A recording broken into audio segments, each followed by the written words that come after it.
Okay. Can we?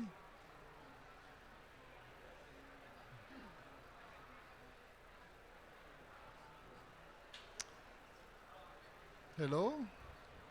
Okay. Good day, good morning, good afternoon to the audience here in the room, and of course to the people that are watching on this session online. In this session, my name is Wolfgang Teubner. I'm the Regional Director of ICLE in Local Governments for Sustainability in Europe. And I have the pleasure of chairing this session on positive energy buildings and districts. This is as we know, and as I think has been discussed in this pavilion a lot, buildings and the building sector have a large share in energy use and in the greenhouse gas emissions. In Europe, we are speaking about 40% of energy use and 36% of the greenhouse gas emissions. So, of course, this is a highly important sector that needs to be addressed if we want to achieve the Paris Agreement goal of 1.5 degrees global warming. And of course, ultimately, this would most likely mean climate neutrality in the building sector. Of course, this is not an easy topic. I mean, buildings are not only buildings, they are shelter, they are homes, they are offices, they are workplaces, and they have a lot of implications on how our societies work and function. And to make the positive energy buildings is also, of course, not an insulated technical topic, because, I mean, this means changes in the energy system, changes in the grid, and we have to look beyond the single building. Technologically, today, it's possible and proven that, it's not a big thing to build a positive energy building. The question is, of course, how does this resonate with the urban system, both in terms of technology, in terms of energy systems, but also in terms of the costs, the social system, and other impacts. So we're discussing this in this round with 4 experts. 2 of them from the global north, 2 of them from the global south, and 2 from cities, and 2 which are more expert people that are basically supporting the agenda. So I would like to start on my right. Eline? Yeah, Eline Cardoso from the city of Sao Paulo, the Director for Business Development and Labor. We have next the Deputy Mayor of Kampala, Doreen Nyangina Chumu. And we have Ang Ye from the German Energy Agency, DENA. And last but not least, Giorgia Rambelli from the Global Covenant of Mayors, leading the mission innovation globally. So, to start basically from the city's perspective, I would like to ask you, what are your challenges that you meet even in, influencing the building sector, the planning of buildings in your city, in light of the challenge of energy supply, zero emission buildings, quality of buildings? How can you influence them?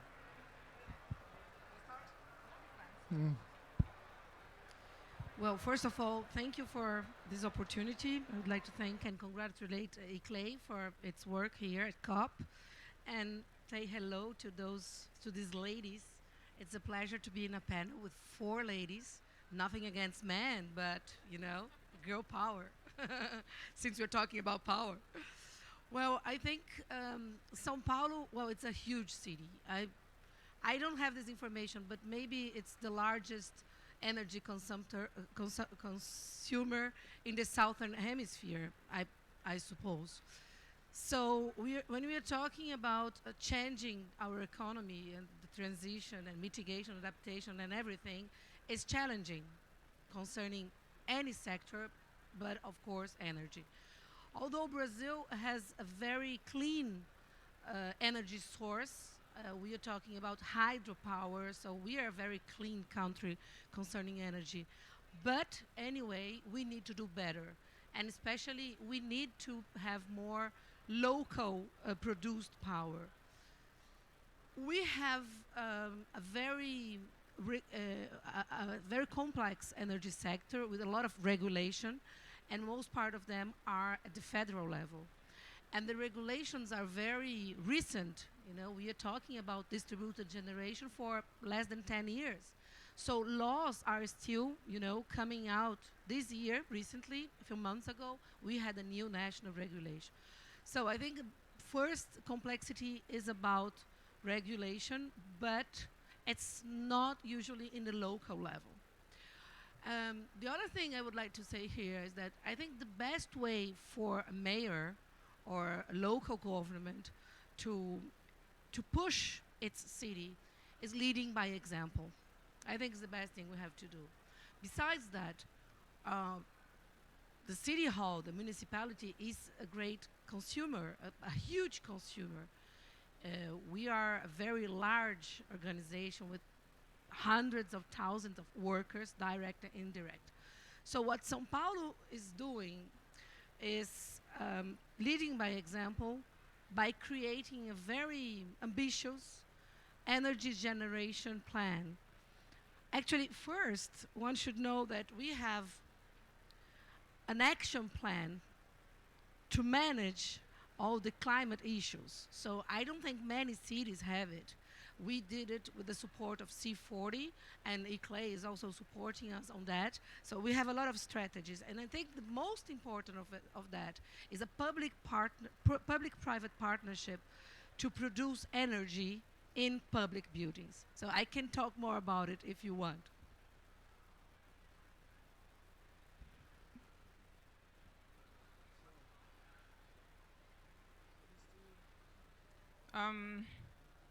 Thank you so much, and good afternoon to you all, ladies and gentlemen. Our being here today is a clear indication that the threat from climate change is a serious one. It is urgent and it is growing. Our generation's response to this challenge will be judged by history, for if we fail to address it urgently, swiftly, and together we risk committing future generations to an irreversible catastrophe. John F. Kennedy once said, "Our problems are man-made, therefore they may be solved by man." It is true that for too many years, mankind has been too slow to respond or even recognize the magnitude of climate threat. Our being here raises hopes that a new day has come, and this is a new era. Now, to go straight to your question, ladies and gentlemen, cities all over the world have complex ecosystems and are increasingly confronted with environmental challenges such as pollution, acid rain, water shortages, floods, garbage, etc. Kampala Capital City Authority is no exception. I know the same happens to other municipalities and cities. With these natural constraints, we also have constraints in regards to putting up plans and regulations for already existing ecosystems. Now, Kampala is a city that was originally planned for 150,000 inhabitants. Current estimates predict that daytime population exceeds 4 million people. Furthermore, the city is rapidly urbanizing, and the World Bank estimates that the population will reach 20 million people by 2040. Now, to reverse this trend and better plan for the to reverse this trend, there is need to better plan for 2/3 of the city that are yet to be built. Kampala Capital City Authority would like to ensure better planning. Now, as a start, the Kampala Physical Development Plan was developed in 2012 to provide a comprehensive plan for the city. To date, however, the plan has faced implementation challenges. And we face challenges from the city itself and the central government. And both of them find themselves at the heart of regulation, planning, implementation, and designing of our built environment. This is a challenge because most times we find ourselves as local leaders clashing with central government. And this is our first challenge because instead of complementing each other, we find ourselves confronting each other. As local leaders, you'll come up with a plan, but trust me, the plans at the national level are quite different. And therefore, that makes it very difficult, almost impossible, for us to come up with plans that are suitable for the city. I don't know for other countries, but for me, the country where I come from, we have some leaders who are untouchable. Yes, that even when you had something that is good for the community, that is good for the city, there are leaders that are untouchable and they are protected, and you'll find they even have buildings in the middle of the road. So really, that becomes a very big challenge. Much as we have a law that talks about devolution of powers, that is a dream. National government is not willing to fully devolve their powers. In addition to this, to make laws or bylaws regarding anything including built environment, we have to seek clearance from the Attorney General. Now, the Attorney General also happens to be at the national level. And most of the times when we take there our ordinances to be approved by central government through the Attorney General, it's like a nightmare because they seem to be having other burning priorities which are not necessarily in line with the built environment. We of course also have challenges in matters of capacity and resources and competing priorities for the resource allocation. This constraint has caused the lack in both financial and staff capacity and resources to deal with management of our built environment. That's why many times we meet illegal structures built because they lack capacity to monitor the city at KCCA.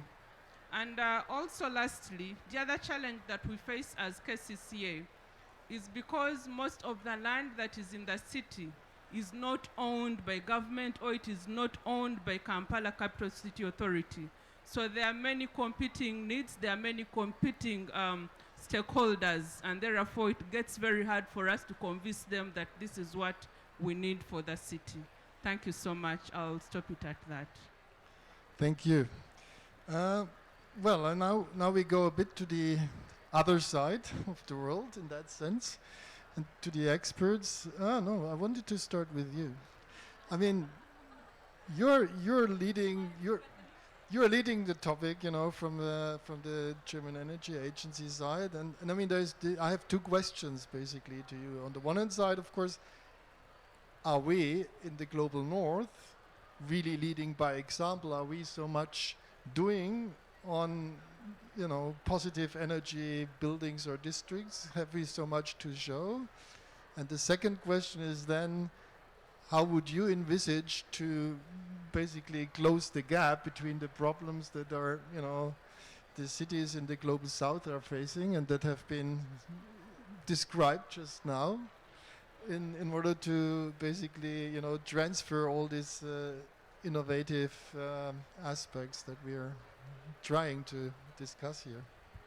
Thank you, Wolfgang, for these very interesting and important questions. And from my side, thank you for inviting me today. I'm coming on behalf of German federal government. We as DINA, we work on that issue, as you mentioned.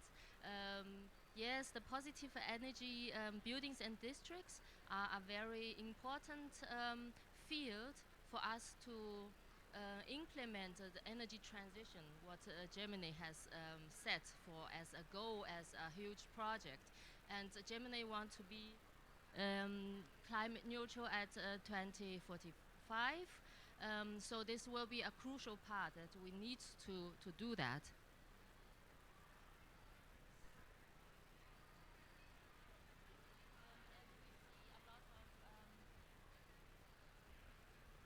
Hello? Is it working now? Is it working? Oh, really? I will try. Yes, and this the whole topic, positive energy buildings and districts, we see a lot of potentials for that to decentralize the urban energy system and to win more resilience for us. So in Germany, we have tried a lot. There are programs from the federal government Ministry of Economic Affairs, such as Reallabor der Energiewende. In English, it's regulatory sandboxes, where the government provide fundings and testing environment for innovation and regulation. So I'm happy to hear that São Paulo mentioned the regulation issue, because it's very important if you want to make innovation go on scale, go to market. So you need to provide kind of testing fields. So this is what we have tried since several years. And we can see a lot of achievements so far, but as you mentioned, they are pilots. So we are also struggle on that to make it bigger. And all these pilots has at least already impact in regional impact. That means the neighboring cities or communities, they are trying to learn from them and then build on a public-private partnership. They are no more funded projects, but still they can learn a lot from the pilot projects and how to set up the whole process, because it's, as mentioned, it's multi-stakeholder process. It's this cross-sectoral achievement. So this is what we have learned in Germany. We need more of these examples so we can kind of showcase it in other countries. And we as DENA also work on international cooperation, somehow also Global South. And recently we are also starting this energy partnership with Ukraine, for example. And here we are facing different challenges. So on the topic of positive energy districts, our idea is like, okay, we will see how the situation will be, but the basic idea is to lay out a ground structures so that they can overcome this upcoming winter. It's very urgent. But on that basis, we can also have an inside look of the building standards and the whole energy infrastructure to make it more interactive, and that we can accompany them on the way to be a positive energy district in the near future. So these are the 2 points we're supporting so far, and it is always important to give this know-how transfer to the other countries. So this is where we are working on that. Over to you, Georgia. You. Your mission is to basically bring innovation through the Covenant of Mayors, mostly from Europe to basically other countries. So how do you see the process of potentially, reaching out to the countries in the global south with sort of, emission, positive energy buildings or similar innovation? Thank you very much, Wolfgang, and also it's been a pleasure to co-organize this session with Declan and with the partners that are here on the stage today. Maybe I'll start by saying a little bit about the Urban Transitions Mission. You are right. Indeed, the Urban Transition Mission is, of course, a mission of mission innovation as a group of countries that are contributing to that specific mission to support our society through innovation to reach net zero by 2030. There are a lot of global north countries that are directly engaged. Nonetheless, I have to admit that our transitions mission is really looking into trying to foster innovation that is not just technological, but also looking very much into the social and as well as, of course, economic aspects through cross-sectoral and holistic approaches on the ground. So I wouldn't say that it's very much just learning from Europe. I think we really have a true vocation to learn from everyone across the world. So I think that's very much our starting point. And I think this is important because it matches very well a little bit what the solution the positive energy district can bring to the table to a certain extent. Of course, they are extremely important when it comes to decarbonization, but it's also true that it's a sector that allows us to test innovation in developing holistic approaches. It's connected to the transport, can be connected to the way that you are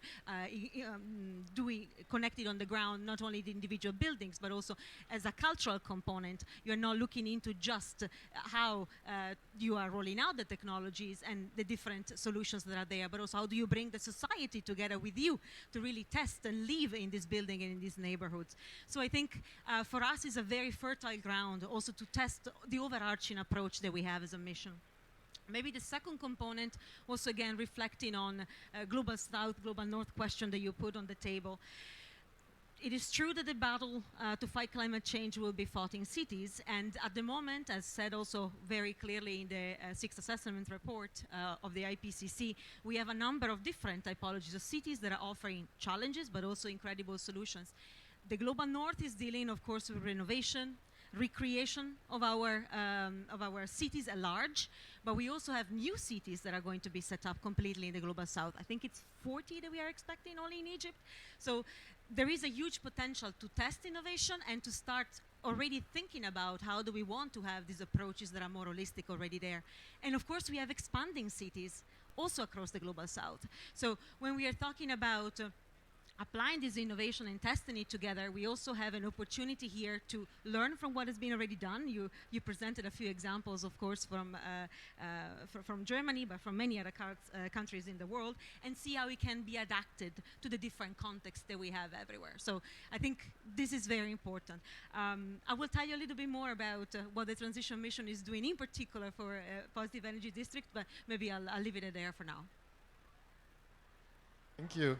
I mean, I would potentially just follow up with you on one question. I mean, you said you're not only addressing the technological aspects, and as we have heard, you know, particularly also from Kampala, that there are quite a lot of governance challenges involved. So, are you seeing that there is, you know, a space, I would say, you know, for the mission, you know, to address these issues, and because I mean you have, you know, I think you have political backing in that sense also. So would you see a perspective to address this in this context also, of course, then to allow cities to have a say in the planning of, you know, this rapid growth or the expansion, you know, into new districts, basically? Yes, I do think that this is a great opportunity for our urban transition mission to also reflect on some of these more regulatory challenges and planning challenges that are happening on the ground. Our mission will test its overall assumption of helping cities to deliver really on these net zero pathways by engaging directly a cohort of 50 cities that we have actually announced yesterday. So look out for that announcement. We have cities that are equally distributed, I would say, from across the world. And our ambition will be to start with these 50 cities now, to test some of this innovation and some of these good practices, make sure that we have an opportunity for them to connect with each other and see what has been working and what hasn't, of course, but also have the opportunity to, instead of looking into just inventing new strategies and new approaches, to really learn from the plans that have already been developed. So Sao Paulo show us very strongly the climate action plan that you already have developed.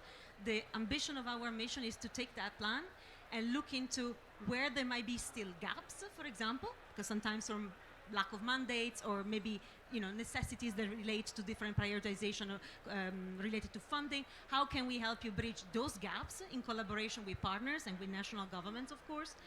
But also, how can we help you future-proof the action that you have already included in there in a trajectory that is looking into community resilience, net zero objectives that we have for the future. So absolutely. And I think the concept of sandboxes that you already mentioned, it's an extremely important one, because in the selection process of our 50 cities that we had so far, many of them have addressed issues that they are finding, particularly in energy efficiency, housing, renewable energy, and most of the challenges flagged were around data access.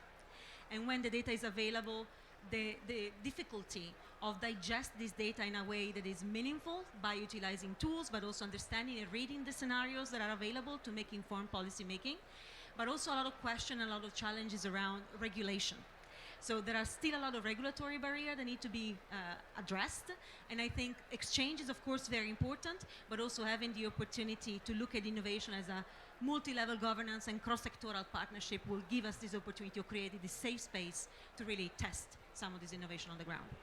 Thank you. So now, over to you again. So my question to you as the Deputy Mayor of Kampala would be, I mean, if you hear that and you described your challenges, I mean, what would be the issues that would be potentially most helpful for you in, you know, overcoming parts of the challenges next, of course, also to governance, but particularly in this rapid development? I mean, do you see even a perspective to bring in all these, you know, innovation aspects into that rapid development? What would you wish, basically, from, you know, if you could ask for support? Well, thank you so much. I should say I was very inspired, and her presentation gave me hope. Now, what I can tell you is that as leaders in Kampala, we understand that issues to do with emissions, positive energy, positive buildings, these are urgent issues, and therefore, despite of the challenges that we face from the national government, we are not going to give up the fight, because we know as policymakers, we have voted to represent our people, and we know when the issues of climate change, when issues of emissions are not addressed, we shall have questions to answer in future. And all I can say is that we are not ready to give up that fight. We are going to continue doing our best. And of course, as local governments, we have some leverage, and we believe there are some stakeholders that we need to bring on board. Now, with the challenges mentioned, local governments can leverage on the existing local government assets, ranging from equipment and machinery to public land and infrastructure.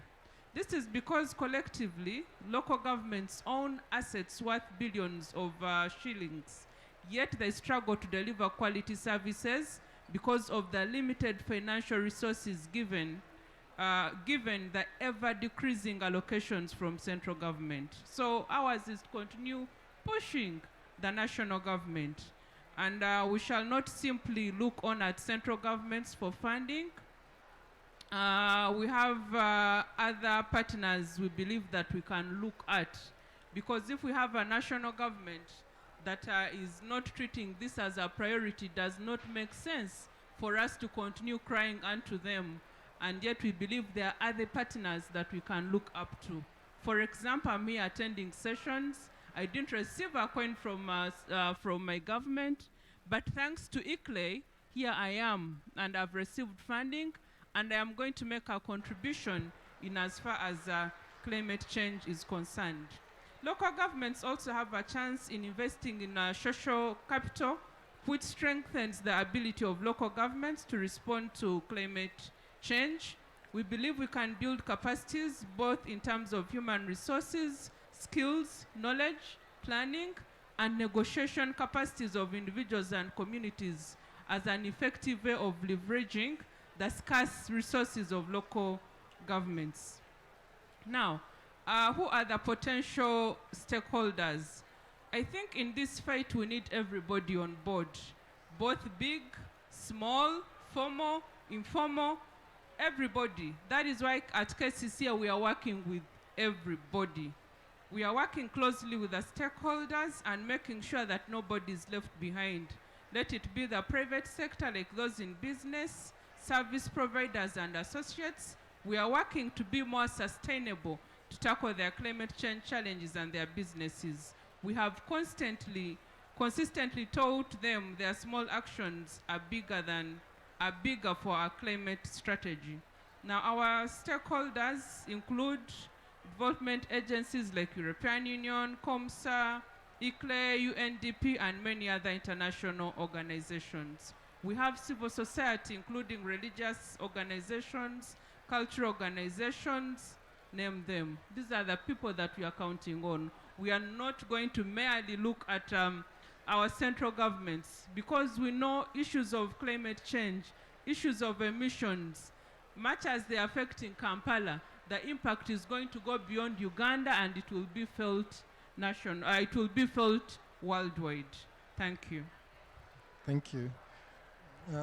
Well, so from the perspective of Sao Paulo, I mean, the city is an economic hub also, of course, and you said, I mean, you would like to start maybe first with the public-owned buildings, or to set the example. So what do you think in terms of, you know, this zero emission or positive energy buildings agenda? What would you mostly need in order to, you know, implement such a challenge in your city, and how would you say, you know, is there any opportunities for you in what has been presented by our speakers from the Global North? Well, I think the first thing we need is the commitment of the political leaders.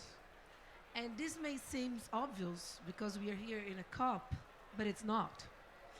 So I think this is something we are very proud to have. Our former mayor, Bruno Covas, who unfortunately died very young, has signed a commitment to Paris Agreement standards. So we are committed to zero emissions to 2050. And as he died, the deputy mayor came to power and continues this commitment. So we are doing a lot of things in the local government that are changing the perspective of how we implement the climate strategies. So I think this is the first thing we need, and we have it, and it's great. Secondly, well, we need money. Of course we need money. Everybody does. I mean, so a city, to change its matrix or its public services, needs to do investment. And so far, we have a good financial health, so we are able to do it. The mayor is changing, just to give you an example, the bus fleet to electrification. This is amazing. We are going to reach something like 3,000 electric buses in a couple of years. Our fleet is 13,000, and we're going to have about 30% of it on electric buses in a few couple of years. We also changed the public lighting system. We have 630 lighting spots, 630,000 lighting spots, and 99% of it is already changed to LED. So this is amazing. But I think the most important example I would like to present here, as I mentioned before, is this public-private partnership strategy to produce energy in the public buildings. So this strategy has 4 phases, and when we reach the final phase, we will be producing almost 65% of our energy consumption. It's huge. It's very ambitious, but it's feasible. So the first step started in the public health buildings, so hospitals and clinics. The pilot had 80 buildings producing energy. This is being implemented now. The second one is with schools, public schools. So we're gonna have 300 schools with solar panels and other 400 schools using this generated energy. So this is huge.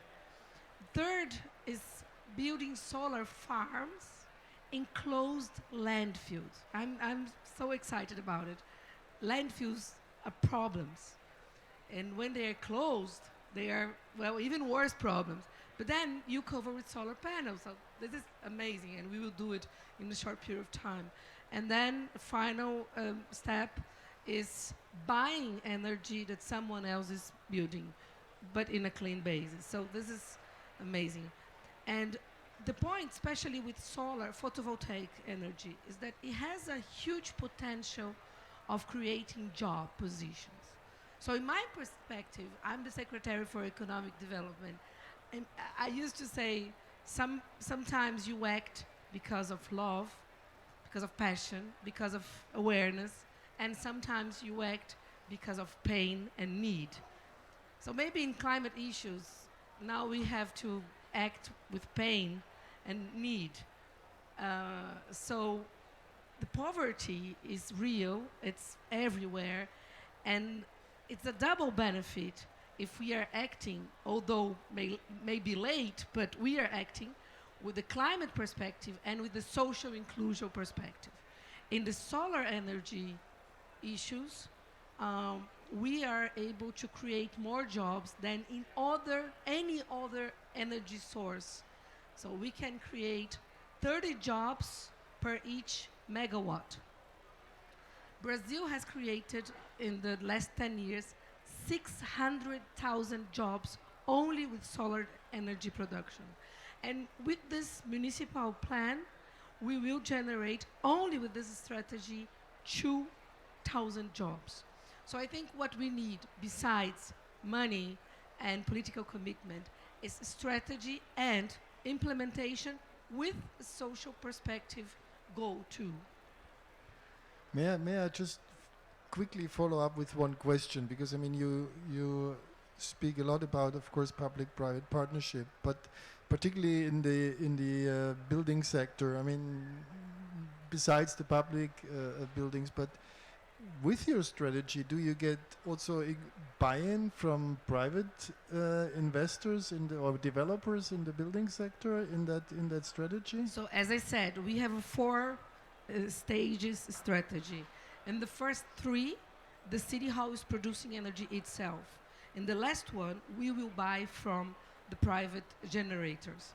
So it's the first steps is self-production, and then in the fourth, it's buying. However, one should know that even before this public strategy, private developers are doing their part. Solar energy building production in São Paulo grew by 300% in 1 year. And of course, this is because the legislation is pushing. So, and the solar power in Brazil, the solar presence in Brazil is so strong, much stronger than in Germany, and you have more photovoltaics than us, so we have a huge potential. So the private sector discovered that even before us, so they are doing their part. 300% increase in 1 year is huge. Imagine when we start buying from them. Thank you. May I quickly go over to, because Germany was right, addressed here. I mean, I think we also talked a lot about, the social aspects. I mean, we talk a lot about also, of course, often the costs, of course, of buildings, and of course, why particularly often private developers seem to shy away, because I think there seems to be an extra cost in it. I mean, what is your experience from your sandboxes, also in terms of, the costs of the buildings, the social mix in the housing that was developed? Are there any conclusions that you could share from that end? Very good question. Yes, on the building sector, we have made a very good experience with promotional loan, for example. For the building sector, there are set standards, and then you have accordingly the promotional loan for special conditions, and so it is for new buildings, but also for renovation, what are the bigger challenge in Germany than in Global South. So this works quite well. But we think in the urban scale, for urban infrastructure, it's quite, it's a little bit more difficult, because it's more, the scale is bigger and it's more diverse. So, but we have from the sandbox a very good example from the North Germany, a coastal region. There are three small towns. They are producing their own hydrogen, green hydrogen, and they are using this hydrogen for also their transportation. They have 3 buses with hydrogen, and they have own heating plant with the green hydrogen. So they are working quite well. Now we have energy crisis in Germany since the Ukraine war, and then the village, who are living there in these towns, they are quite sure about their energy supply because they produce their energy by themselves. So this is also the what you have mentioned. It's kind of a social sustainability and also social justice. So they are not facing a bill. It will be 3 times so expensive as other who are depending on the gas from Russia, for example. So this is also supporting the economic growth of the region because this company, it's also a public-private partnership. And there are very young, innovative startups working in this field. That means the producing of hydrogen, the distribution, how to set up a market.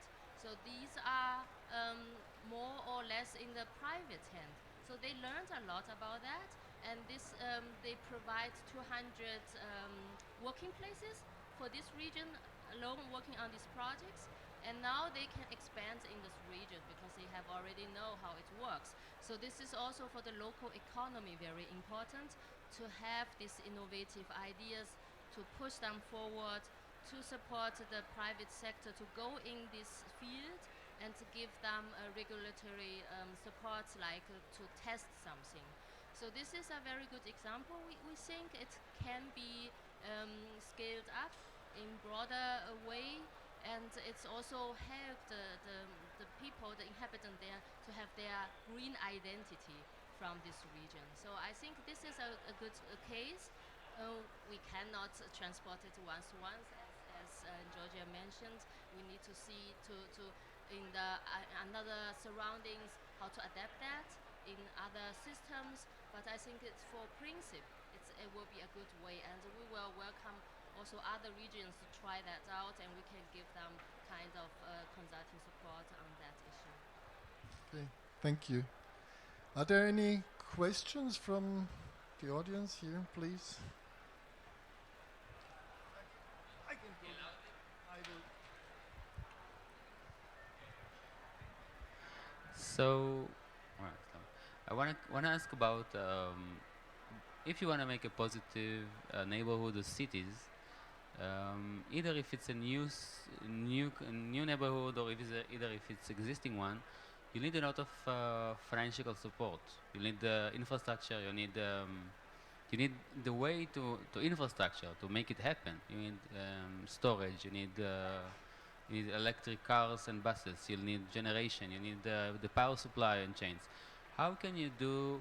How can you cross the gap of the existing position and the one you want to achieve through this all?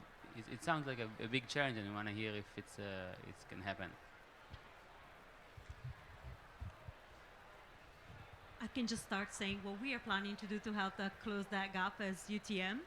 So as Urban Transition Mission, we have a number of flagship projects that we are planning to kick off in the upcoming future. There will be more, but we have identified a couple of sectors where we would like to roll out some of our activities. Our commitment at the moment is to support the development and the implementation of at least 100 positive energy districts by 2025. Of course, some of the cities that will be receiving our support are already quite advanced. As I mentioned, for us it's very about leapfrogging what is there and really support that process, but this is the idea. And we want to help doing that by providing a portfolio of different integrated solutions based on the knowledge that has been acquired by the cities that have already managed to roll out these different ideas and see how they can be transferred, of course not fully, but at least in the most salient part, in cities they may want to apply these different technologies and solutions. We are also looking into try to further development some of the key elements that we will encounter as challenges around the positive energy district. One of them is, for example, looking into how we can strengthen the transnational knowledge sharing around these different aspects, but also understanding what are the key success factors that are existing there. So not only monitoring the best success stories, but also how do we fail forward together. So learning from the big mistakes and see how that can be fixed. And of course provide extensive capacity building to the cities that will be part of our cohort to support this overall process. How will we do that in practice? We are very lucky to have a growing, ever-growing alliance of partners. We call that Global Innovation Alliance, where we have actors such as international institutions like UNFCCC Global Innovation Hub, or International Energy Agency, Student Energy. So we're also trying to get different sectors across, plus our cities, plus of course the support of national governments that have become part of our core group, like India, Saudi Arabia, Austria, Sweden, the European Union, of course, one of the co-lead of the mission. So we are trying to grow this alliance to make sure that this is not just something that we are putting there as an activity that we want to see in the future, but that we will have a mapping of the issues where they are in our cohort, and that we can find the partners that can help us broker the solutions that are needed. So it's a big, big challenge, but there is willingness across the world to make this happen. Would you also like to bring something from the experiences of your sandboxes? Thank you. Maybe one example, just what we have done in Germany. We also believe very strong on this establishment of a market for that. So if you want to close the gap, at the end, someone needs to implement that. Someone needs the financial business models. And for example, we have a good idea or concept that calls Energy Spawn. It's from the Netherlands. It's about prefabricated refurbishment of buildings. And this idea is quite easy. The house will be scanned, and then all the elements, facade and all these equipments will be prefabricated in fabric for several for in advance, and then on the side it will be set up together in 3 days. So the people will not be kind of influenced that much, and after that it will be a net zero building starting from a very low level. And all these can be like an energy contracting model. That means you pay the same energy cost for 10 years, and after that, but before that you get already a bigger house. But the problem is, if we take this concept to Germany, and the ownership structure is diverse, so how we can start? So the building construction industry is like saying, nice idea, but I need to do research, do development, who pay me that? And the use end, the real estate market is like, that's a good idea, who can provide me the solutions? So we as Data, we have worked on this stakeholder process 2 years, try to bring them together, and then at the end we have a volume deal of over 1,000 flats from the real estate set. They said, okay, if someone can develop that for me, I will buy in that, the solution. So this is a very important process. You need an independent platform to do that. Nobody is paying you for this, right? The building industry they have their own concern, and the real estate. So this is what we call the sandbox, because you need a lot of regulation for that. So if the finance model is coming in, how you can set the standards and how you can give the assurance that the standards will be achieved, who is doing the monitoring. So the whole system should be set. And I think this is for different countries in different settings very important to give this process like to push that in the way to go implement on a big scale and to generate a market. Yeah, that's it. I think the easy answer is we need more money. And it is true, we do need more money. And especially when you're talking about local government, cities is where the problems are. But the money is not in the cities. Especially in federal countries like mine, most part of the money is in the federal level. And most part of the problems are in the local level. And the money doesn't get there. So we are lucky, we are a very rich city, so we can afford doing a lot. But you know, in our country, we have more than 5,000 cities or municipalities, and 99% of them do not have money for the infrastructure or for the innovation. So we do need more money. But I think the second answer is we need more alliances, more partnerships, more integration. And I think one of the key messages of a plan like this is putting everybody together around the same table. So we have about almost 20 departments built this strategy, including economic development, which is maybe obvious, but we are also talking about health, education, and all of that. So putting everybody together around the table.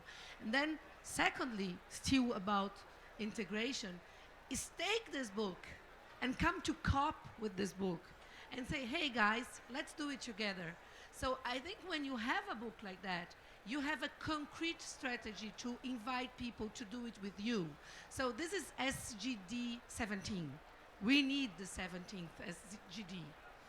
And last but not least, you talked a lot about innovation, sandbox, all of that, and this is amazing. But you know, innovation can come from a place that you have never imagined. So what we are doing in Sao Paulo is we are supporting the very small entrepreneurs who are innovative.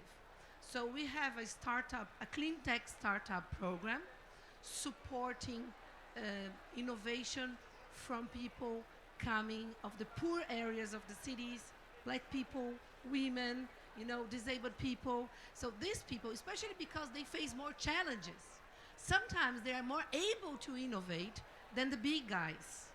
But usually when we talk about innovation, we are waiting for the big guys to innovate. And we have to push innovation bottom up too. So this is very important in my opinion, because we don't have all the answers yet. We as world, we don't have all the answers yet. You know, new possibilities are coming up every day. So I think we have to be pushing innovation from everywhere, from everybody, then working together, then having money, and of course, regulation. So I think the answer to your question, we are building every day in different perspectives. Maybe just to, I mean, do we have more questions? That's the first, and I don't want to exclude anybody. No, not at the moment. I mean, my question to you would be, I mean, you know, I mean, we discuss a lot of approaches. I mean, I think you mentioned in the beginning also in terms of the the capacity that is you know, missing. So what can be done in principle also to in principle, you know, build up and enhance the capacity also, of course, for you at the local level. I mean, I don't know, but I mean, we're here showing, of course, this nice plan from Sao Paulo, but I mean, you know, what would you need in order to first of all, I mean, I think would be having the authority to potentially even develop such a plan, and in terms of capacity or support that you would potentially need to come up with such a plan. Well, thank you so much. If we are to talk about plans, I think my city has so many beautiful plans. It's just because I never had an opportunity to also carry here my plan and wave it at everybody. And of course, that is the unfortunate bit, because a lot of resources are put in making these plans. A lot of money is spent on making consultations, and at the end of the day, nothing is done. So we have a lot of plans, what is required, and actually, like I told you, that there is still a percentage of what is in our city, the land, that is not yet constructed. And we also came up with a plan. We identified 4 precincts, and we said from this area, these are the kind of buses that are going to be needed, because we have a lot of emissions in Kampala, by the way. It's highly polluted. And we also identified innovation hubs. We said this one is supposed to be a residential area, And imagine what, when we presented this, you know, the people we represent were simply laughing at us. You get it? Because they feel we seem to be out of touch with reality. They feel the plans we are presenting to them cannot work. So that is the unfortunate bit, that at times, yes, the political commitment is there, but those that we represent also seem to be saying, where do these people live? Where do they come from, you know? I'm seated on this panel with my colleagues who come from countries where they have been able to move. Unfortunately for me, I'm still in the third world country, and this seems not to be a priority to our people. But they are lucky that us, the political leaders, are willing to talk the talk, to walk the talk. So what I think is for us to continue sensitizing our communities, because whatever we are telling them is for their own benefit. Why should you have a residential area and next to it you have a very huge factory? So at the end of the day, it does not make sense. Now, ladies and gentlemen, for me, I believe the most important happening at international level was the Paris Agreement of 2015. This is because everybody has a duty to contribute to the aspirations of this agreement. And of course, at the international level, for example, we are members of ICLEI, and for me, I believe we have a starting point. There is also a whole international movement that is against the use of fossil fuels, and this, of course, is easing our work in convincing stakeholders to invest in renewable energy and pushing us on the road to positive energy development. So in addition to that, the international community has also been so welcoming to local governments, and we have platforms in which we can mobilize finances and share knowledge with others on how to take on the positive energy development. So all is not lost. At least I can say we are also talking about renewable energies, especially in government buildings. We've now resorted to using of solar. So we have started. At least we are not where we used to be so many years ago. So we are still work in progress, and that is why I'm telling you that we are not going to give up the fight. At least we are going to start from the areas, the buildings where we stay, the buildings where we work from. And in leadership, for me, I believe in leading by example, and therefore it will be easy for us to convince the outside community, to convince those that we are representing, because we are walking the talk and we are leading by example. Yes. Thank you. So you almost did the perfect conclusion for the session, but at least, you know, I mean, I what I like is you keep a very positive note on it. You know, even you're in a difficult position, as you explained, but you have a very positive note on this. And I think what we learned is definitely, first of all, I think there's a lot of motivation on all, you know, in all of the cities by all of the actors. I think what we have also learned in the Global North, we're still also more experimenting than rolling out in the broad sense. So it's not often, I would say, the very big difference that we see, because we are also still seeing that the majority of the energy consumption is in the Global North and not in the Global South. So I think we're still struggling with leading by example in the dimension that we should. And I think also we've learned that, of course, with the urban transition mission, I think there is an instrument that is definitely there to, you know, learn and learn on all sides. So I think this is the good thing to say, you know, it's not a, you know, well, we know everything and we just you know, translate it or bring it somewhere, but we have an exchange, and we learn on both ends how to co-develop it in principle and co-innovate it, you know, and not only, you know, just deploy something that we have seemingly you know, successfully done somewhere else. And of course, I think the you know, the message also that we got from you is, you know, not only innovate but also look at the employment creation, the social dimension, the business model, so that there is also social and economic benefits in the end for the local society resulting from what we're doing. So I would like to thank you for your also your valuable contribution, particularly to my panelists. I'm only here asking the questions, but I'm not giving the answers. So thank you very much. You made the session, and also of course for you for listening and for also contributing questions. Thank you very much, and hope to see you soon.